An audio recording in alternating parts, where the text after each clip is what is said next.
Vamos a leer desde el verso 18 al 21.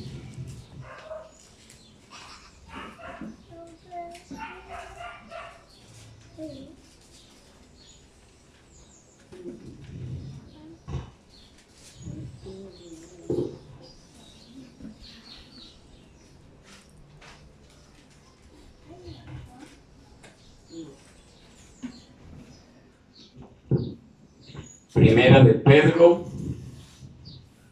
capítulo 1, versos 18 al 21. El tema del mensaje en esta mañana: una redención maravillosa.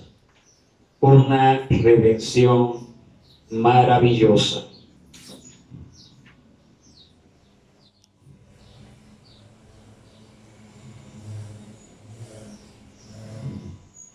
Nos dice así la palabra del Señor. Mantenga su Biblia abierta. Primera de Pedro 1:18. Ustedes saben que no fueron redimidos de su vana manera de vivir, heredada de sus padres, con cosas perecederas como oro o plata, sino con sangre preciosa, como de un cordero sin tacha y sin mancha, la sangre de Cristo. Porque Él estaba preparado desde antes de la fundación del mundo, pero se ha manifestado en estos últimos tiempos por amor a ustedes. Por medio de Él son creyentes en Dios, que lo resucitó de entre los muertos y le dio gloria, de manera que la fe y esperanza de ustedes sean en Dios. Oremos al Señor. Padre bueno y Dios, tú que moras en las alturas de los cielos, en esta mañana te damos gracias, Padre, por este día. Gracias, Señor, porque este es el día que tú has hecho. Nos gozaremos y nos alegraremos en él.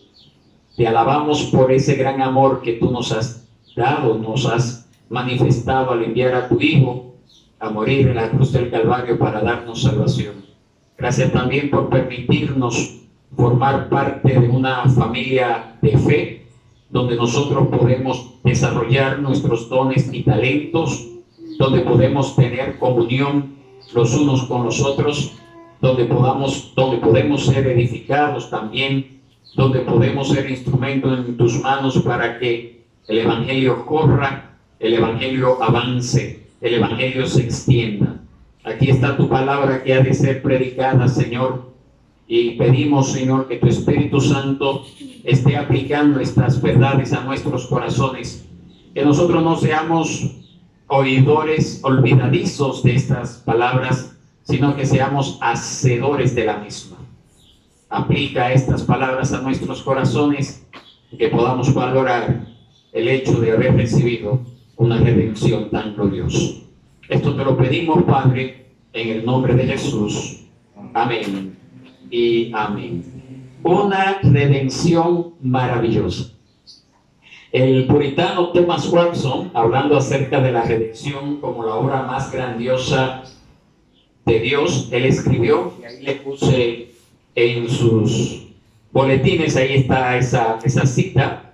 Él dijo: grande fue la obra de la creación, pero más grande es la obra de la redención.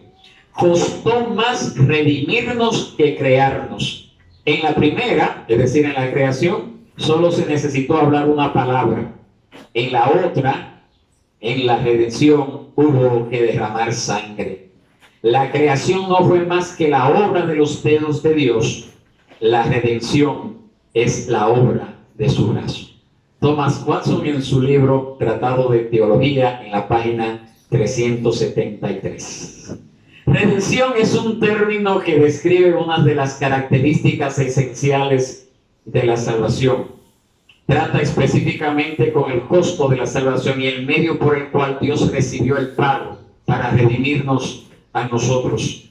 Ya que todos los seres humanos, toda la humanidad, somos seres esclavos, indefensos del pecado, y estamos condenados por la ley de Dios si se les ha de perdonar, si hemos de recibir el perdón de nuestros pecados, entonces nosotros necesitamos que el Señor pague por el costo de nuestras transgresiones, pague el rescate de nuestra condición. Entonces solo así, cuando Él paga el costo de nuestra redención, entonces nosotros podemos ser libres de la esclavitud del pecado, libres de la maldición del pecado. Entonces, cuando nosotros comenzamos leyendo esta primera parte aquí en Primera de Pedro, él comienza hablando acerca de ese término, redimidos.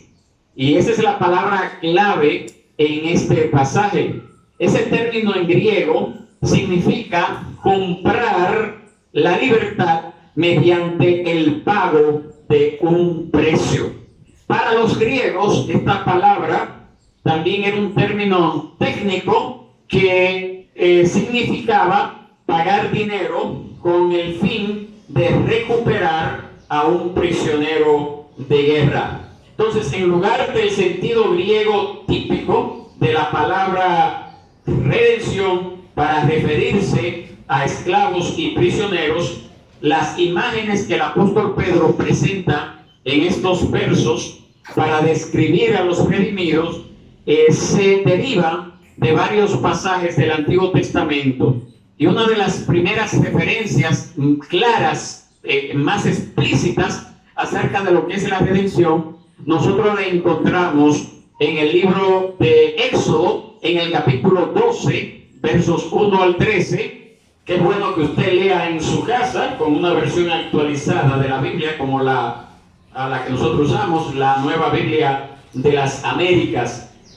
Cuando usted lee allí, usted ve que la vida del Cordero era el precio requerido para salvar la vida de los primogénitos de la familia de Israel. Eso fue lo que Dios demandó. El Cordero era una ilustración divinamente ordenada, y el sacrificio de este animal tipificaba la muerte la muerte expiatoria de un sustituto inocente que redimía a quienes estaban esclavizados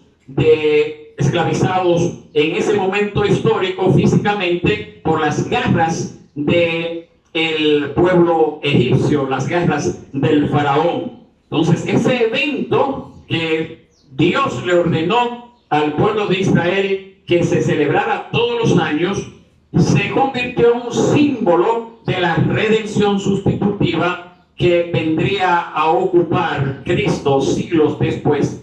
Y a través de esa redención sustitutiva, también nosotros podemos ser liberados de la esclavitud del pecado. También podemos recibir redención a través de esa muerte, de ese, como dijo Juan el Bautista, de ese Cordero de Dios que quita el pecado del mundo. Todo ese ritual que Dios le ordenó al pueblo de Israel que celebraran año tras año, apuntaba a ese sacrificio perfecto que vendría siglos después para redimir con su sangre a todos aquellos quienes creyéramos en Él.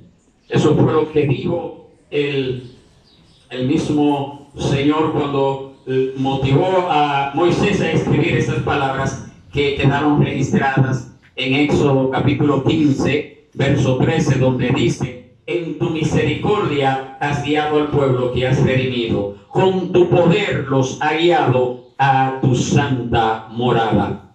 Pero debemos de entender que todo ese sistema, todo ese ritual no tenía ningún símbolo, no tenía ningún significado si no estaba puesto en lo que vendría tiempos después a través de Cristo. Y eso es algo que el Señor le mostró al pueblo, porque claramente desde el principio Dios había establecido que el pueblo celebraría estas fiestas, pero siempre mirando hacia hacia ese hombre, hacia ese Mesías, hacia ese ungido que vendría más adelante. Siempre ese era el enfoque que debía de tener el pueblo de Israel previo a la manifestación de Cristo.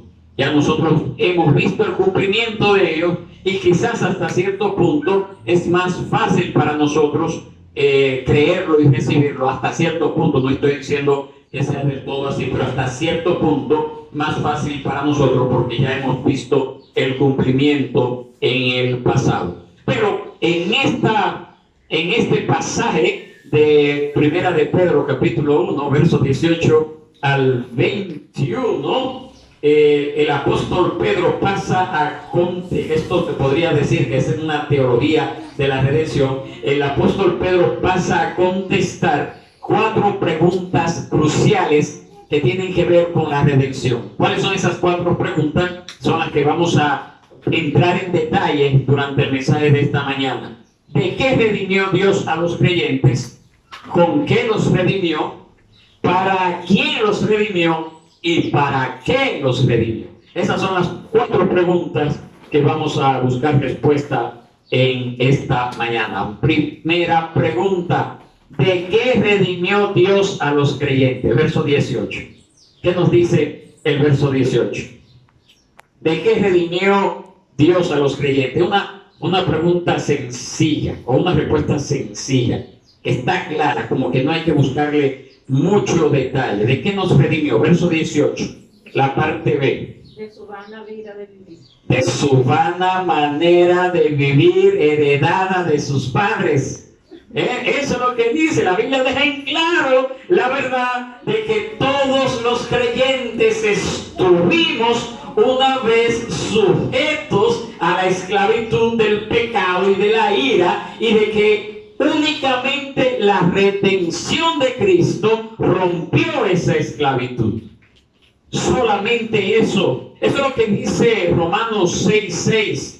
Sabemos esto, que nuestro viejo hombre fue crucificado con Cristo para que nuestro cuerpo de pecado fuera destruido, a fin de que ya no seamos esclavos del pecado. Verso 17, Romanos 6. Pero gracias a Dios, que aunque ustedes eran esclavos del pecado, se hicieron obedientes de corazón a aquella forma de doctrina a la que fueron entregados, y habiendo sido libertados del pecado, ustedes se han hecho siervos de la justicia. A la luz de esa realidad, Pedro entonces establece 4 rasgos que caracterizan a todos los redimidos desde la creación, ¿verdad? 4 características que incluye a todos los redimidos desde la creación hasta nuestros tiempos. La primera característica de todos los pecadores es de todos los pecadores que todavía no han sido redimidos, que es lo que dice el verso 14, ahí mismo en 1 de Pedro 1:14. Dice ese verso 14 nos habla acerca de que los deseos. ¿Qué son los deseos? Son pasiones irresistibles y dominadoras, generalmente hacia lo que es malo. Y la descripción que nosotros vemos, por ejemplo, en Génesis 6, cuando Dios decide destruir a esa generación en los tiempos de Noé. ¿Qué fue lo que Dios vio en la población, en ese pueblo?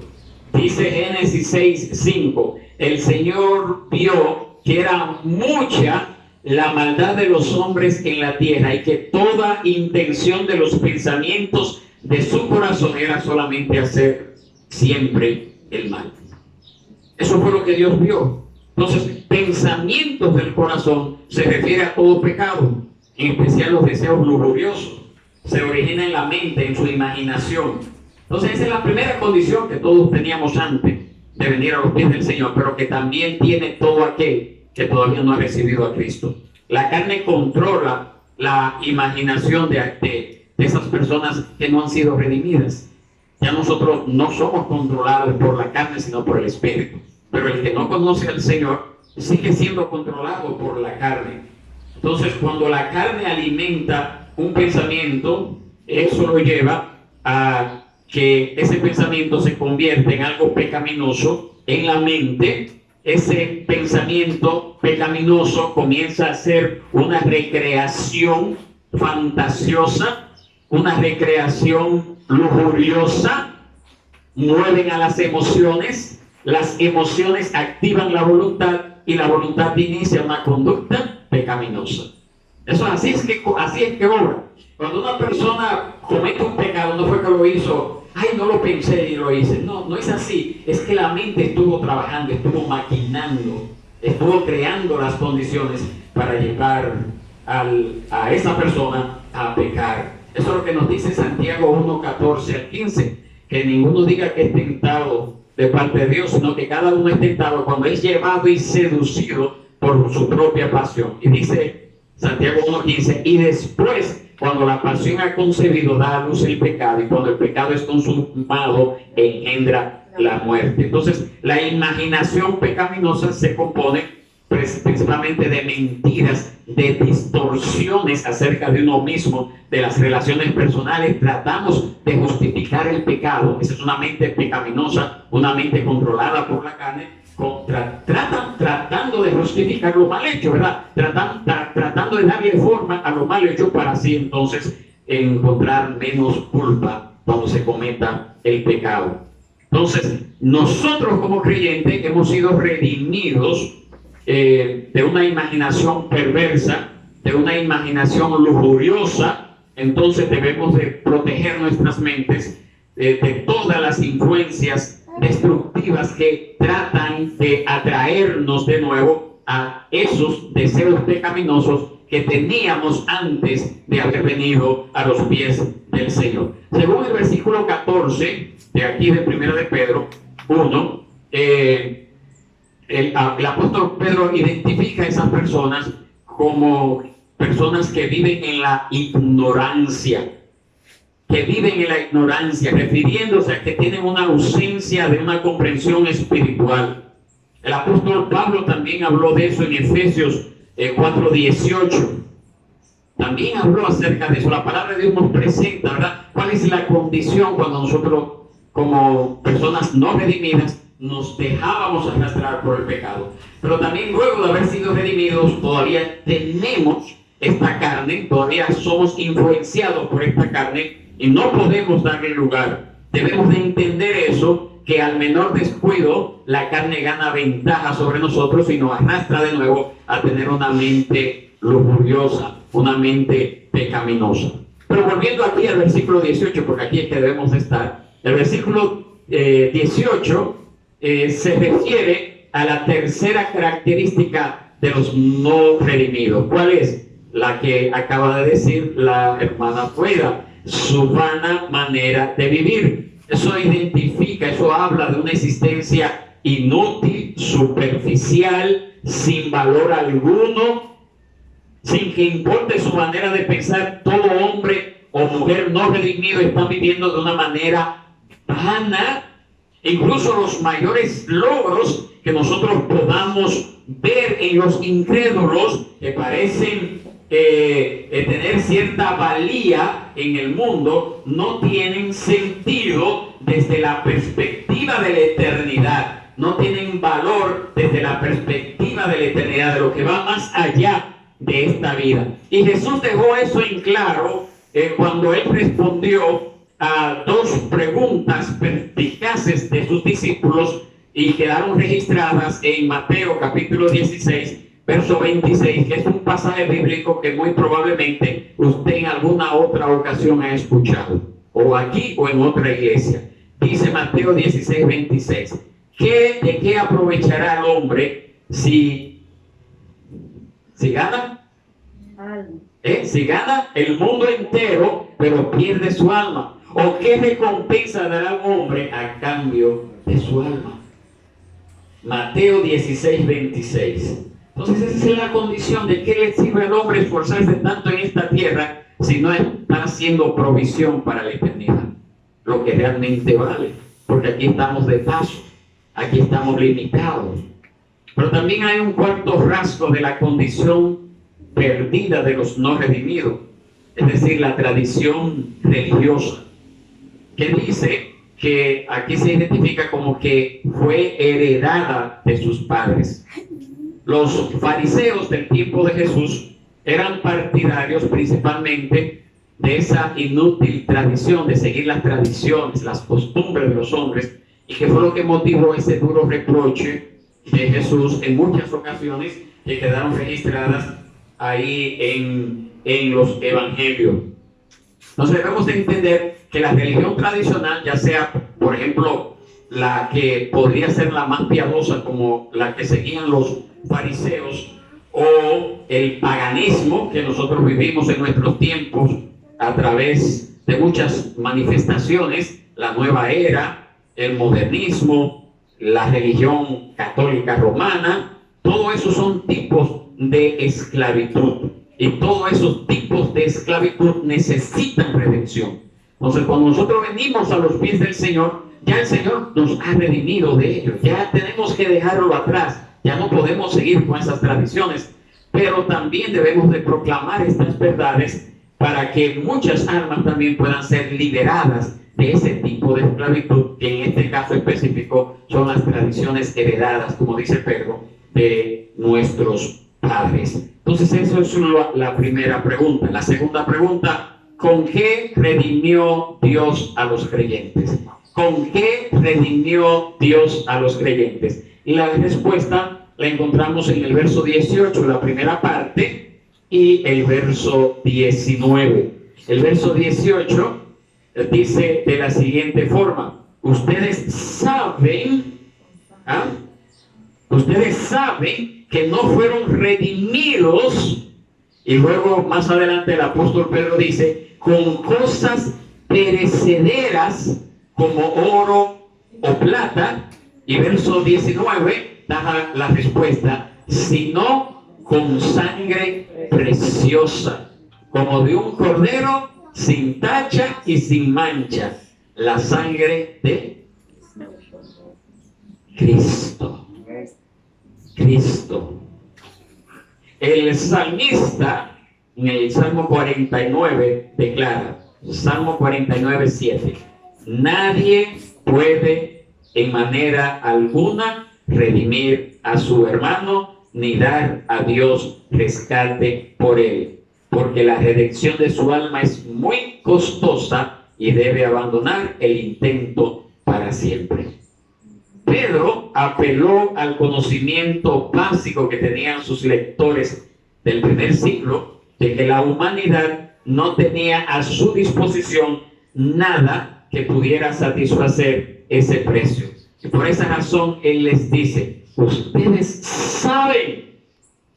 Él está diciendo, nos está diciendo a nosotros también como creyentes, que nosotros fuimos redimidos, fuimos rescatados, fuimos comprados, no con cosas perecederas, como oro o plata.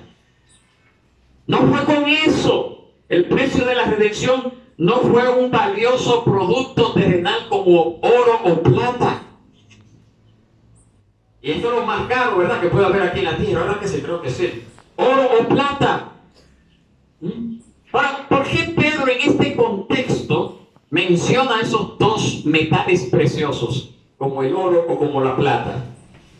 Es posible, es una inferencia, es posible que en este caso él recordara, el apóstol Pedro, el pasaje del Antiguo Testamento acerca de una ofrenda de rescate que había que dar, que Dios requería, que Dios le pedía, le exigía a los israelitas por la acción de censar a todos los varones en edad militar. Eso quedó registrado en Éxodo 30, 11 al 16. Hacer un censo era un pecado terrible, porque acuérdense que en aquel momento, en esa época en que el pueblo de Dios, el pueblo de Israel, la nación de Israel, vivía, se desarrollaba, el tener un ejército numeroso era una gran ventaja. Y eso le llevaba entonces a prepararse y decir, bueno, si el ejército es muy numeroso, si estamos muy equipados, si tenemos carros, si tenemos instrumentos, espadas, escudos, lanzas, arco y flecha, pues nosotros podemos vencer a quien sea que venga contra nosotros. Entonces Dios le prohibió al pueblo de Israel que no hiciera censo, porque eso lo podría llevar entonces a pensar de que podrían vencer porque estaban bien equipados, porque tenían mucho pueblo para poder ir a la guerra, para poder ir a la batalla. Por esta razón ustedes ven el caso de que David en Primera de Crónicas 21 registra la Biblia que él cayó en la tentación de satisfacer su orgullo de esa fuerza militar que él poseía, y hizo esa falta de confianza en Dios, hizo que levantara un censo, y por esa razón Dios envió castigo, envió una plaga sobre la nación de Israel. Eso está ahí, usted lo puede leer en Primera de Crónicas 21, ese capítulo específicamente, desde los primeros versos hasta el verso 17. Entonces Pedro posiblemente está haciendo referencia a esa ofrenda que había que ofrecer en rescate cuando el pueblo cometía el pecado de censar. Entonces, es quizás a eso que está haciendo referencia, quizás él está hablando acerca de eso. Entonces él sabía, el apóstol Pedro, que a diferencia de la redención temporal que Dios permitió que los israelitas compraran con dinero, quedó registrado ahí como mandato en Éxodo 30, ninguna cantidad de dinero podría o puede redimir de la esclavitud del pecado a las almas de las personas. Por esa razón él establece el hecho de que no fuimos comprados con oro o con plata. Pero entonces ahí inmediatamente él dice con qué fue que nosotros fuimos comprados. ¿Con qué fue que fuimos comprados?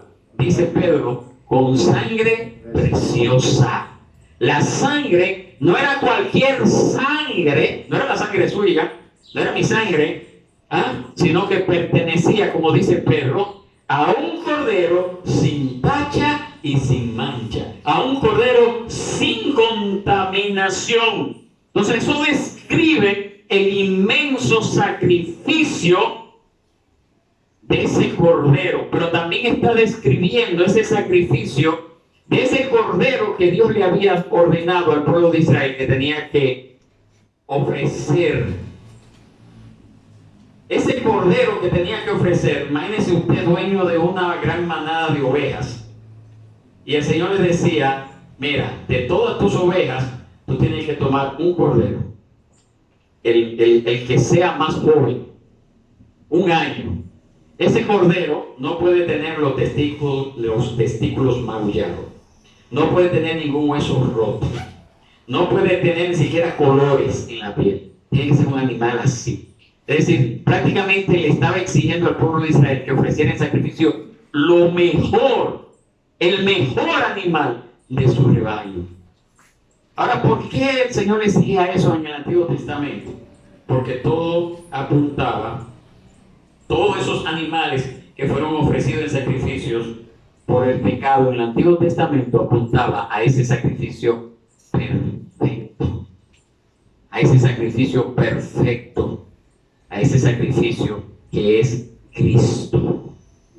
El autor a la epístola a los Hebreos claramente establece, deja en claro que ningún animal podía alguna vez quitar realmente el pecado. Eso quedó ahí registrado en Hebreos 10, 1 al 10. Todos esos sacrificios de esos animales en el Antiguo Testamento mostraban los efectos mortales del pecado y describían la idea de un sustituto final que tomaba el lugar del pecador, cumplido en el sacrificio de Jesucristo, como nos dice la palabra, una vez y para siempre. Una vez y para siempre. Segunda de Corintios capítulo 5, 21, hablando acerca de que Cristo cumplía con esos requerimientos de ser perfecto, dice Segunda de Corintios 5, 21, el que no hizo pecado el que no conoció pecado, el Padre lo hizo pecado por nosotros para que fuéramos hechos justicia de Dios en él. Entonces, la culpa de los pecadores, de aquellos a quienes Dios ha traído a salvación en el pasado, presente y futuro, recayó sobre Cristo, no de la humanidad. Es decir, ese que se está perdiendo ahí, que se está drogando y se va a morir en esa condición, Cristo no murió por él. Cristo murió solamente por aquellos a quienes Él trae a salvación. Es bueno que entendamos eso, porque el sacrificio de Cristo no es en vano. Es decir, por alguien que muere, o no sé si ustedes vieron hace un tiempo un famoso asesino que fue muerto en Santiago, Cristo no murió por esa persona. Ahora, si se hubiera arrepentido, la sangre de Cristo sí hubiese sido efectiva sobre ese hombre, pero no fue efectiva porque murió en sus delitos y pecados. Cristo cargó sobre su cuerpo la culpa de todos nuestros pecados. Dios lo hizo que cargara, y esa comunión que había, cargar el pecado de todos, y esa comunión que había mantenido el Padre y el Hijo por toda la eternidad fue quebrantada en un momento dado, cuando Jesús, estando allá en la cruz del Calvario, gritó a gran voz: Dios mío, ¿por qué me has desamparado? En ese momento Cristo estaba cargando el pecado de todos aquellos a quienes Él está salvando, ahora en el presente, en el pasado y en el futuro. Entonces, toda la culpabilidad de nuestro pecado le fue cargada a Él, le fue imputada a Él, le fue tenida en cuenta como si fuera propia de Él. Hay muchos versículos que hablan acerca de eso, pero hay uno especial en Isaías 53:5, donde dice: Él herido fue por nuestras rebeliones, molido por, ¿quién se lo sabe? Por nuestros pecados, por nuestros pecados. La culpa que Él llevó no era su culpa, pero Él la llevó como si fuera suya. Dios puso nuestra culpa en la cuenta de Cristo y le hizo pagar el castigo por ello. Toda la culpa de todos los elegidos fue cargada a Jesucristo, o como se conoce en teología, le fue imputada a Jesucristo, transferida a su cuenta, como si Él fuera culpable de todo ello. Entonces Dios derramó toda la ira, toda la furia de su ira contra ese pecado, y Jesús tuvo que experimentarlo todo en la cruz del Calvario. ¿Por qué, mis hermanos? Porque todo pecado es una violación de la ley de Dios y una deuda contraída contra Dios. Entonces es a Dios a quien hay que pagarle el precio de nuestro pecado. Únicamente el acreedor puede determinar los términos del rescate o de la redención, y ese acreedor es Dios. Y ese acreedor es Dios. Entonces el precio no fue pagado a Satanás, como enseñan los adventistas, que hay una teoría por ahí, algún otro día se lo puedo explicar, pero tampoco fue cargado sobre nadie más, sino solamente debemos de entender que todo pecado es contra Dios, y Él es quien establece los términos de la redención, y el precio que Él requirió como su pago fue la propia vida de su propio Hijo. Amén. Siempre entendamos eso, para que entendamos, valga la redundancia, para que valoremos, mejor dicho, el gran significado de lo que es el sacrificio de Cristo. Entonces, cuando habla acerca de la sangre de Cristo, no se está refiriendo al fluido, ¿verdad?, en su cuerpo, sino a la totalidad de su obra redentora. La Biblia, si usted no lo sabía, habla de la sangre de Cristo casi 3 veces más de lo que menciona la cruz, y 5 veces más de lo que se refiere a la muerte de Cristo. Y la palabra sangre, por tanto, es el término principal que se usa en el Nuevo Testamento para referirse a la expiación, el morir en nuestro lugar. Entonces, si Cristo no hubiera derramado literalmente su sangre en sacrificio por los pecados de los creyentes, nosotros jamás no hubiésemos podido salvar. Amén. De que no es por sus buenas obras que usted salve. Olvídese de eso. Usted no merece nada de parte de Dios. Entonces, esa es la razón por la que el sacrificio de Cristo fue, o la crucifixión, mejor dicho, la muerte en la cruz, fue el medio ordenado por Dios, mediante la cual Él debía de morir. Esa fue la demostración más vívida, esa fue la demostración más visible de una vida que fuera derramada como precio por los pecados.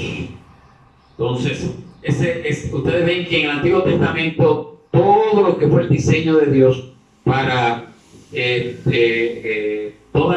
los sacrificios de animales, siempre tenía que haber un derramamiento de sangre constantemente.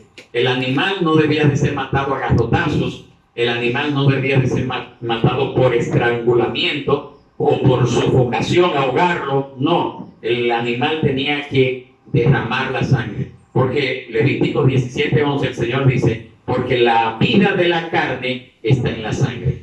Amén. Entonces, por ese hecho, nosotros como cristianos seguimos ese mandamiento de no comer sangre.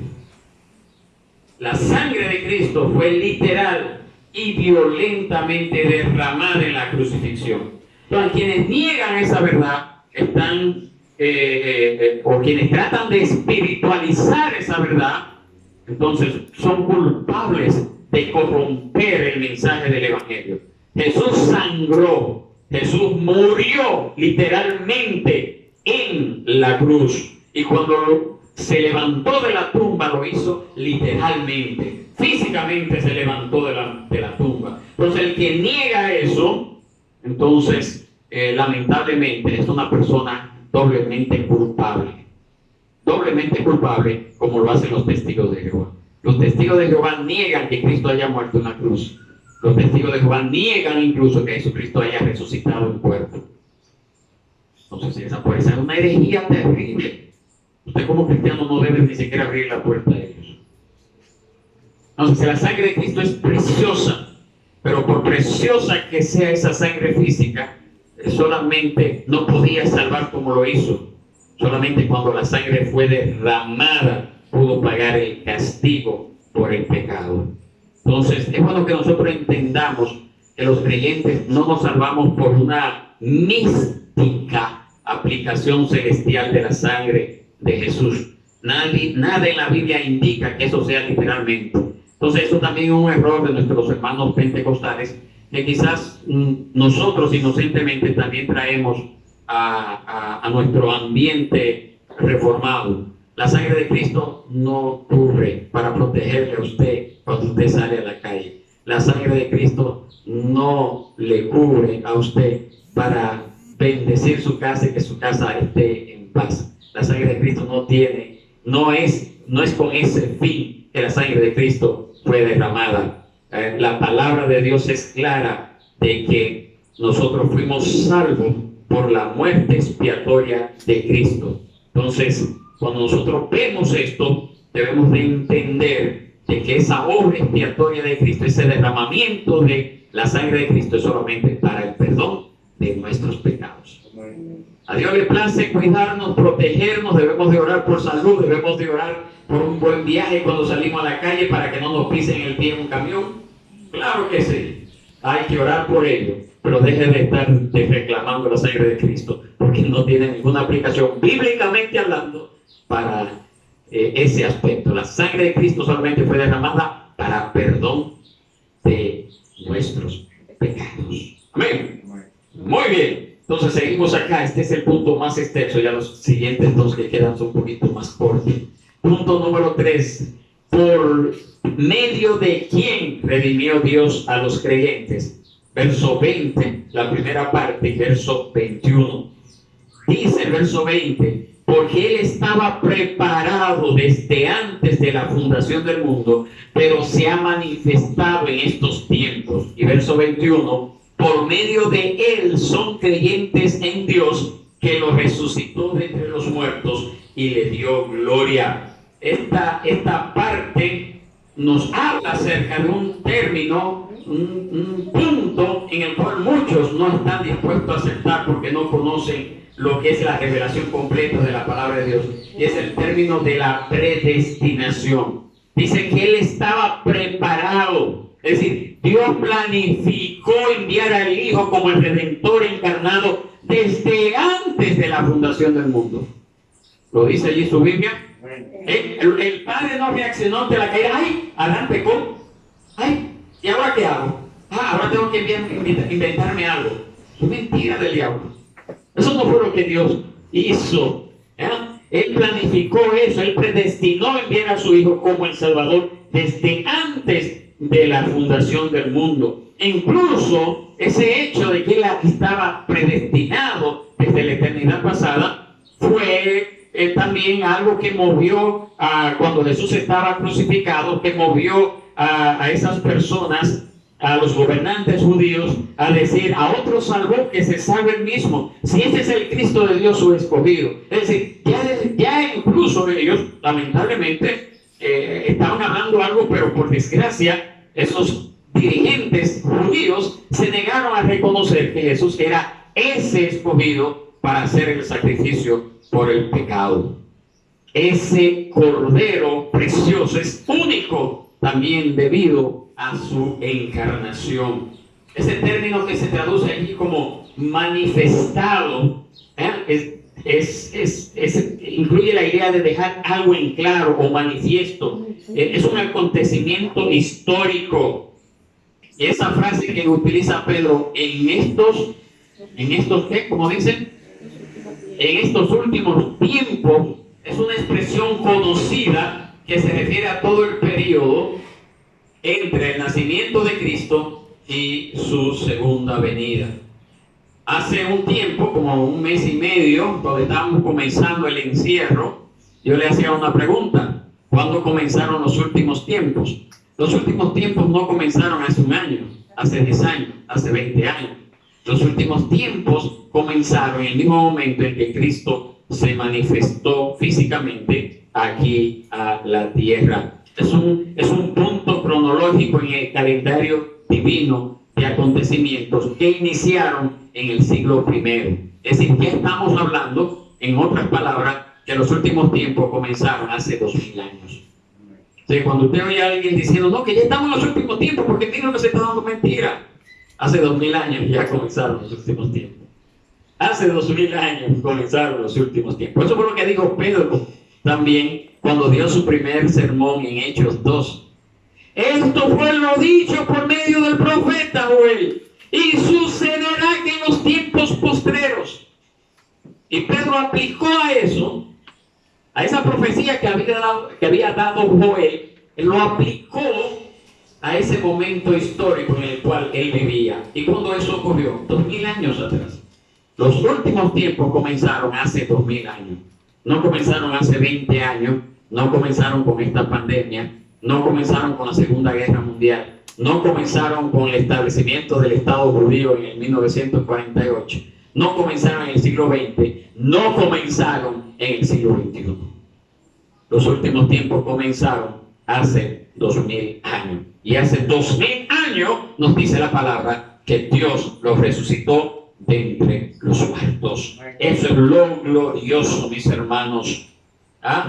Dios los resucitó de entre los muertos y le dio gloria, dice el apóstol Pedro. Esa frase, le resucitó y le dio gloria, señala lo que es la ascensión, cuando Cristo regresó al paraíso y a la gloria que había disfrutado con el Padre desde toda la eternidad. Y el autor a los Hebreos habla acerca de eso, que Cristo se hizo un poco menor a los ángeles, pero ahora ha sido coronado de toda gloria, de todo honor, a causa del padecimiento de la muerte, para que por la gracia de Dios probara la muerte por nosotros. Amén. Amén. Gloria al nombre del Señor. Y número 4, ¿para qué redimió Dios a los creyentes. ¿Para qué redimió Dios a los creyentes? Verso 20, la parte B, dice, por amor a ustedes. Verso 21, por medio de él son creyentes en Dios, de manera que la fe y esperanza de ustedes sean en Dios. Como para recalcar, vamos a recapitular, ¿verdad? Una verdad que ya él había aclarado, el apóstol Pedro. Pedro vuelve y reitera, nos reitera a nosotros, le reitera a los lectores del primer siglo que la obra redentora de Cristo fue hecha ¿por qué razón? ¿Por amor a quiénes? ¿Por amor a quiénes? A nosotros. Ese énfasis en que Jesús murió por amor a los redimidos, eso yo lo voy a estar exponiendo un poquito más adelante, cuando lleguemos al capítulo 2 y 3 de aquí de Primera de Pedro.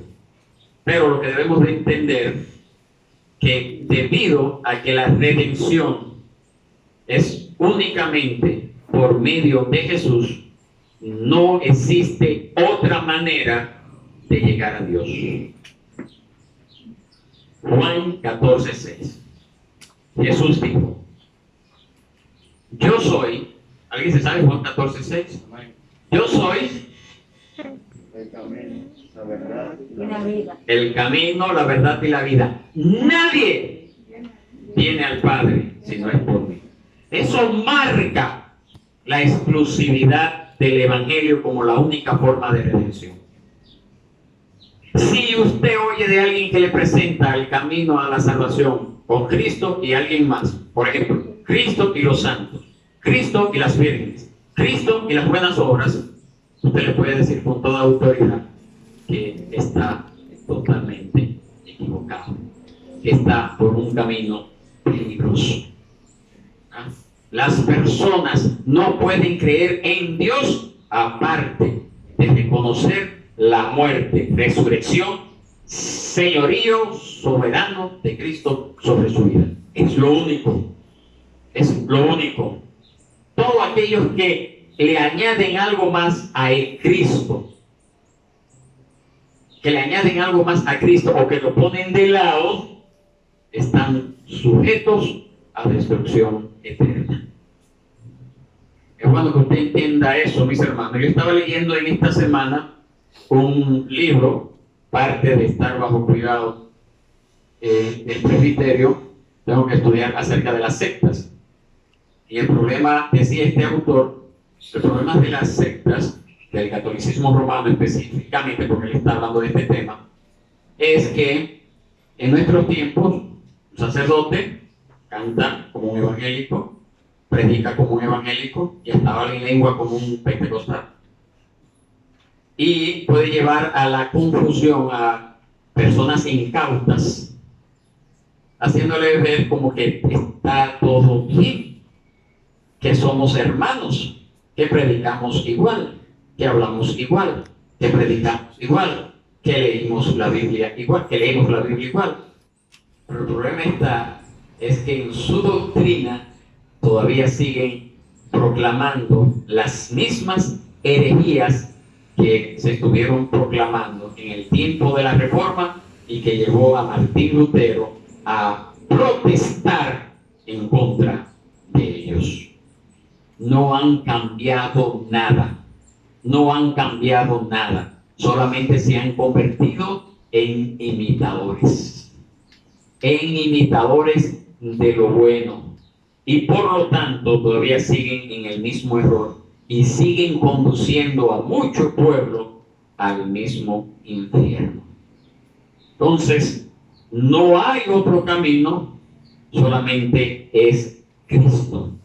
Entonces, debido a que todas las personas están indefensas, ciegas y muertas espiritualmente en sus pecados, se necesita un poder divino para que puedan recibir esa iluminación y así puedan venir al arrepentimiento.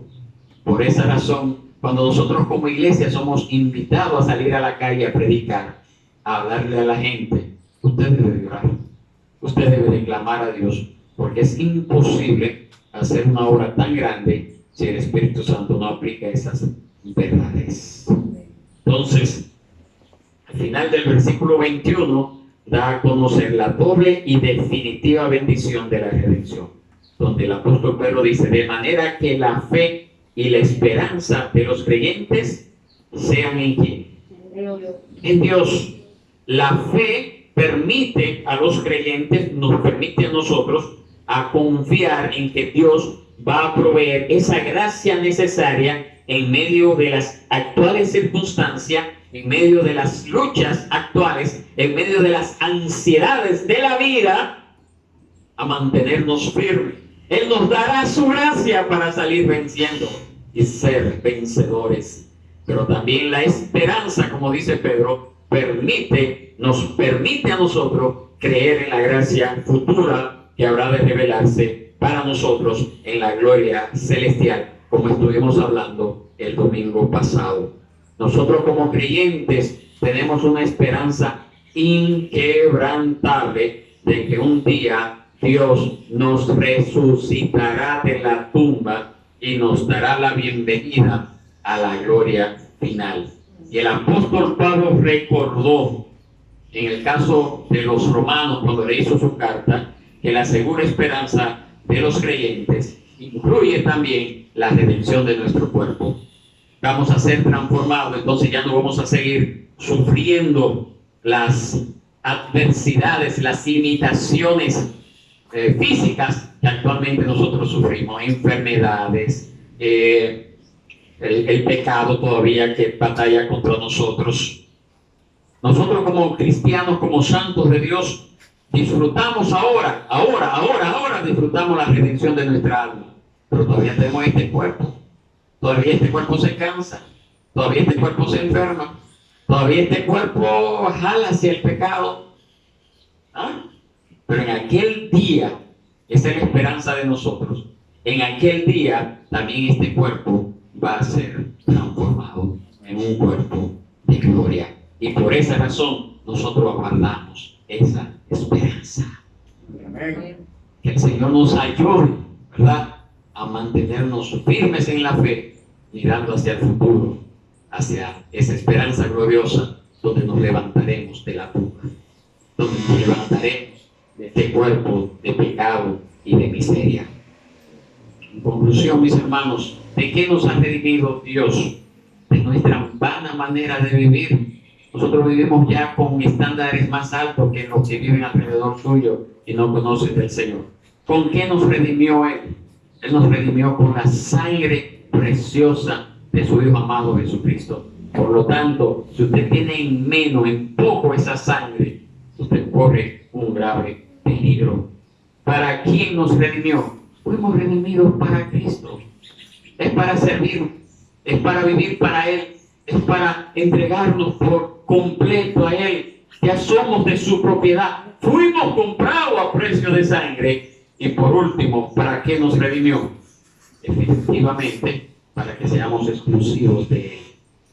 Exclusivos de Él.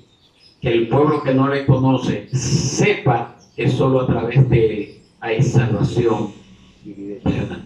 Que el Señor nos ayude entonces a vivir en consecuencia. Que el Señor nos ayude a vivir conforme a esos mandatos que Él nos ha provisto en su palabra, y que su Espíritu Santo nos dé la capacidad para poder mantenernos firmes hasta la segunda venida de Él, o hasta que Él nos llame a su presencia en la muerte física. Estemos de pie.